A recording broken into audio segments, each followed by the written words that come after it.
السلام عليكم ورحمة الله وبركاته. بسم الله الرحمن الرحيم. الحمد لله رب العالمين، والصلاة والسلام الأتمان الأكملان المبعوث رحمة للعالمين، وعلى آله وأصحابه ومن تبعهم بإحسان إلى يوم الدين. أما بعد، باركم يحمد الله سبحانه وتعالى لكم تكي الصلاة والسلام تميت محمد, ikiwa tupo katika muendelezo wa episodi zetu hizi halakat katika kuitizama hii haju al-mabrur, hija ambayo ni mabrur, ambayo hija hii haina malipo isipokuwa ni pepo. Na mada hii ni mada adhima. Tumechagua mada hii kwa ule ukubwa wake, ikiwa ni somo, ni darsa, na pia ni nasaha kwa Waislam bilumum na bilkhusus, kwa wale mahujaji watarajiwa wazingatie hili ili hija zao ziwe ni haju al-mabrur. Katika episodi yetu ya 4 tulisimamia katika, au tulianza kuzitaja sifatu al-hajj al-mabrur, sifa za haju al-mabrur, kwamba haju al-mabrur ina sifa gani, haju al-mabrur, ambazo sifa hizo Allah subhanahu wa ta'ala katika Qur'ani amezitaja, na pia vile vile Nabii Muhammad alayhi salatu wassalam pia kadhalika na yeye amezitaja sifa hizo katika sunna, katika maneno yake, katika hadithi zake, ambazo kupitia sifa hizo hija ya yule mwenye kuitekeleza hija yake, zikipatikana hizo sifa zote na ikikosekana moja katika sifa hizo, hija yake basi inakuwa si mabrur. Na ikiwa zimepatikana hizo sifat, hija yake inakuwa ni mabrur, atalipa malipo pepo ya Allah subhanahu wa ta'ala. Tulisoma katika episodi yetu ya 4 tulipoanza kutaja sifa, tukaanza sifa ya kwanza. Utazitaja sifatul hajj al-mabrur kwa kiasi ambacho Allah subhanahu wa ta'ala atuwafikisha kuzitaja. Tulitaja sifa ya kwanza ambayo ni muhimu, tukasema kwamba sifa hile sio kwamba kwa haji ndio hiyo mabrur peke yake, la, bali sifa hiyo pia kadhalika ni katika sharti ya kukubaliwa ibada zote anazifanya Muislamu, ikiwa swala, kufunga na kuchinja na kutoa sadaka na kutoa zaka, ambayo ilikuwa sifa hiyo ya kwanza, an yakuna al-hajj khalisan lillahi subhanahu wa ta'ala. Hiyo ibada ya haji kwa yule ambaye anakwenda kuitekeleza na kuifanya ibada hiyo ya haji, iwe anaifanya kwa ajili ya Allah subhanahu wa ta'ala, isiwe ndani yake kuna ria, na pia vile vile isiwe ndani yake kuna sum'a, kuna kuisimulia hiyo ibada, kuna kuwasimulia watu, kuelezea kwa watu. Viwili hivi na mengineyo katika vitu ambavyo vinaharibu ikhlas na vinabatilisha ile thawabu ya ile amal husika ya ambaye ameifanya amali hiyo, nikapatikana ndani yake ria na pia vile vile na sum'a. Tukaona na tukasoma aya katika Qur'an na hadithi ambazo zimekuja kwa nabii yetu Muhammad alayhi salatu wassalam. Ama katika episodi yetu hii ya 5 tutaendelea kuzitaja hizi sifatu al-hajj al-mabrur, sifa za hajj al-mabrur, ambaye athania an yakuna al-hajj muwafiqan lis-sunnah, ni hiyo ibada ya haji imewafikiana na sunna mtume Muhammad alayhi salatu wassalam, anitekelezwe, iwe katekeleza ile mwenye kutekeleza ibada ya haji kwa ile namna ambayo mtume Muhammad alayhi salatu wassalam alivyofundisha,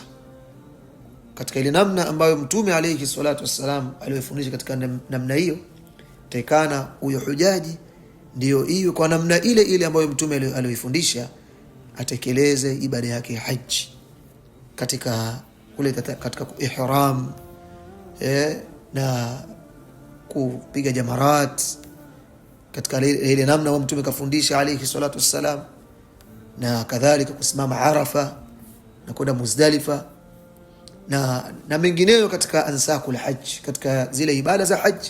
yani afanye zile zimeafikiana na mafundisho ya Mtume Muhammad alayhi salatu wassalam. Famin sifati alhajj almabrur, basi miongoni mwa sifa za hajj almabrur an takuna a'maluhu muwafiqatan lisunna,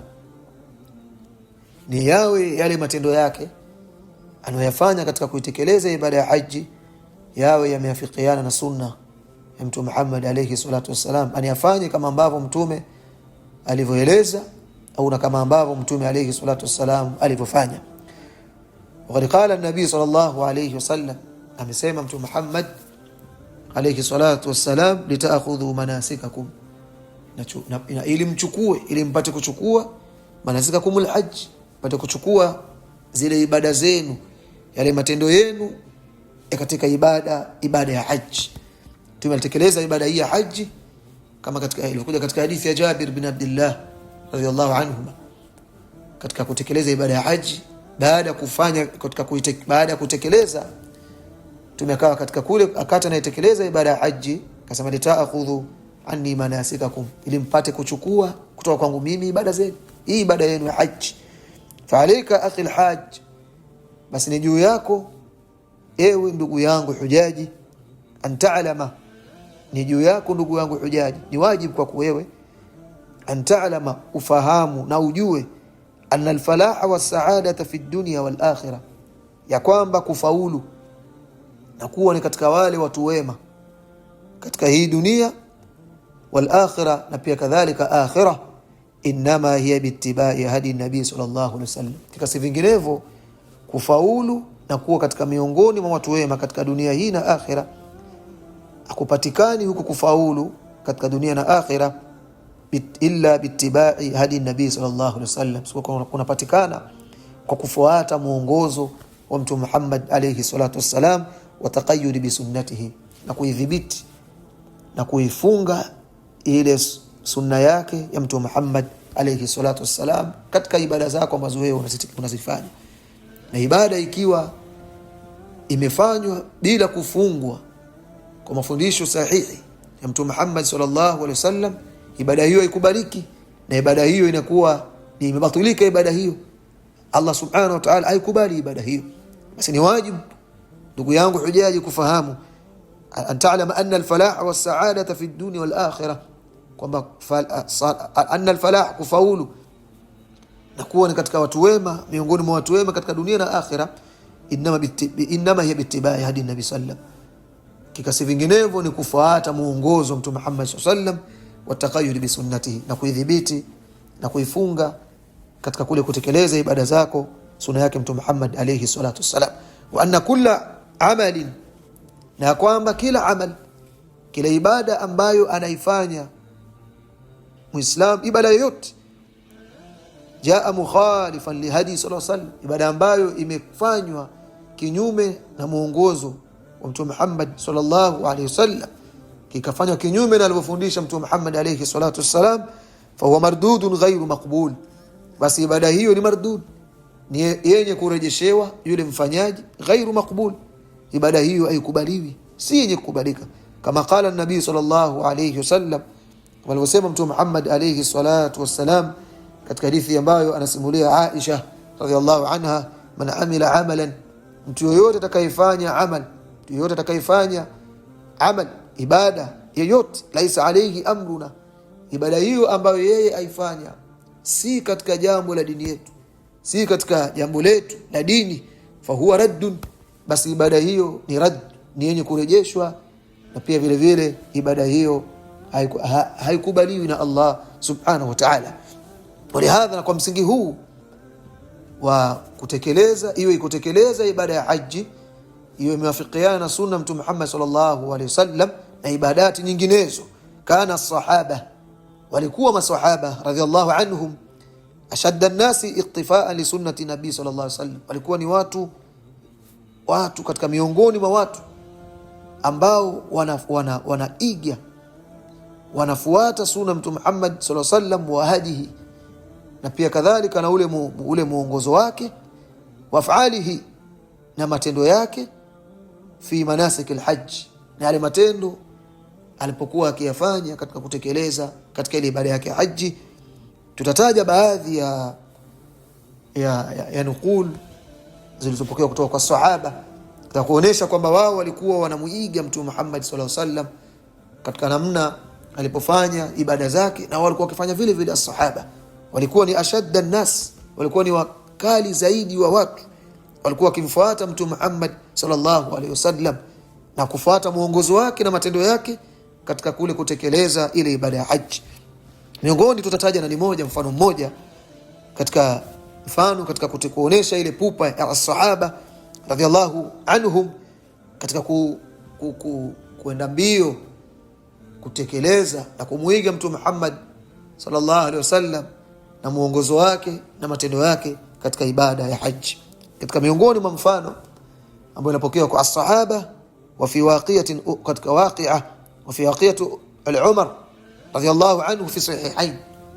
katika tukio ambalo limepokewa kutoka kwa Umar radhiallahu anhu, ambalo ameitoa tukio hili au kisa hiki au hadithi hii al-Imam al-Bukhari na Imam Muslim, annahu ya kwamba yeye Umar bin Khattab qabbala al-hajar al-aswad, kwamba yeye Umar alilibusu jiwe jeusi. Thumma qala, kisha baada ya kulibusu jiwe jeusi, ambapo ni sunna kulibusu jiwe jeusi. Hii tunatoa tambihi pia kwa wale mahujaji katika al-Kaaba haitakikani na wala haikuthibiti kwa kutoka kwa Mtume Muhammad alayhi salatu wassalam, kama mtu sasa ataka kugusa al-Kaaba ile, ataka kugusa ile kiswa na kugusa sehemu nyingineko, bali sunna katika al-Kaaba ni kwenda kulibusu lile jiwe jeusi. Kama hakuna zahma wasahau upo, ni sunna kwenda kulibusu lile jiwe jeusi, si kuungania kugusa al-Kaaba katika sehemu zake, kuta zake, la, ni kubusu lile jiwe jeusi. Sa Umar al-Khattab radhiallahu anhu alipolibusu jiwe jeusi ambao ni sunna thabita, qala radhiallahu anhu, alisema musmi'an man hawlahu, alizungumza maneno ambayo walikuwa wanayasikia, yeye akawa ni mwenye kuwasikilizisha wale walioko pembezoni mwake. Akasema, inni a'lam annaka hajarun la tadhurru wa la tanfa, kika mimi nafahamu, mimi najua kwamba wewe ni jiwe. Aliambia jiwe jeusi ile hajarul aswad baada ya kulibusu, inni a'lam annaka hajarun, kika mimi najua kwamba wewe ni jiwe, la tadhurru wa la tanfa, wewe udhuru, uwezi kuleta madhara, uwezi ukamdhuru mtu, wala tanfa, na pia uwezi ukamnufaisha mtu. Walaula anni ra'aytu an-nabiy sallallahu alayhi wasallam, lau mimi nisingelimuona Mtume sallallahu alayhi wasallam yuqabbiluka ma qabbaltuka, singemuona Mtume sallam akikubusu wewe, basi na mimi pia kadhalika nisingekubusu wewe. Madhali nimemuona Mtume Muhammad alayhi salatu wassalam anakubusu, basi na mimi ndo maana nakubusu. Na hii yaonesha ile pupa ya sahaba katika kwenda mbio kutekeleza ibada zao kwa ile namna ambayo alifanya au alitekeleza Mtume Muhammad alayhi salatu wassalam. Fanabba amirul mu'minin, basi akatanabaisha amirul mu'minin radhiallahu anhu bidhalika, kwa hili ala janibil ittiba' fi manasik alhajj, katika ule upande wa kufuata katika kutekeleza ibada ya haji. Wa anna al-a'mala ta'budiyya, na tufahamu pia kadhalika ya kwamba haya matendo ya kiibada kullaha tawqifiyya, matendo yote ya kiibada yatakikani muislam akayafanya, kwamba asili ya ibada, asili yake ni kutokuifanya ibada hiyo. La yuf'alu shay'un minha illa bidalil, haifanyi chochote, si ruksa kwa mtu kufanya ibada yoyote illa bidalili, isipokuwa afanye ibada kwa dalili, wa hadin thabit, na muongozo uliothubutu, ani rasul sallallahu alayhi wasallam, kutoka kwa Mtume Muhammad alayhi salatu wassalam. Qala Allah ta'ala, laqad kana lakum fi rasulillahi uswatun hasana liman kana yarju Allah wal yawmal akhir wa dhakara Allah kathira, na kwa hakika imekuwa kwenu ninyi kutoka kwa Mtume Muhammad alayhi salatu wassalam uswatun hasana, imekuwa kutoka kwenu nyinyi kutoka kwa Mtume Muhammad sallam kiigizo chema, basi muigeni Mtume Muhammad alayhi salatu wassalam. Ndugu zangu katika iman, katika miongoni mwa sifa za hajjul mabrur, na ni muhimu pia kadhalika, ni kwamba hija iwe an yakuna alhajj muwafiqan lisunna, ni hiyo ibada ya haji imewafikiana na sunna ya Mtume Muhammad alayhi salatu wassalam, kwa ile namna ambavyo yeye alivyofanya katika hiyo ibada ya haji, na pia kadhalika kwa ile namna ambayo ikiwa kazungumza kwa maneno yake kwamba hapa fanyeni kadha, kapigeni mawe katika mwezi 10, katika mwezi 11 na mwezi 12 na 13 baada ya zawal, basi tufanye vile kama ambavyo Mtume Muhammad alayhi salatu wasallam alivyosema. Na ikiwa hapa fanyeni muda fulani kadha, fikeni Arafa muda fulani, na pia kadhalika kusanyeni pale katika viwanja vya Arafa salatu adhuhuri na salatu al-asr, zikusanyeni, tufanya hivyo na katika sehemu zote katika ile manasikul hajj. Kwa huu ni katika sifa ya pili miongoni mwa sifa ili haji ya Muislam hiyo ni hajjul mabrur, an yakuna al-hajj muwafiqan li sunnati an-nabi sallallahu alayhi wasallam. Hadha wallahu a'lam. فسبحانك اللهم وبحمدك نشهد ان لا اله الا انت نستغفرك ونتوب اليك. جزاكم الله خيرا وبارك الله فيكم.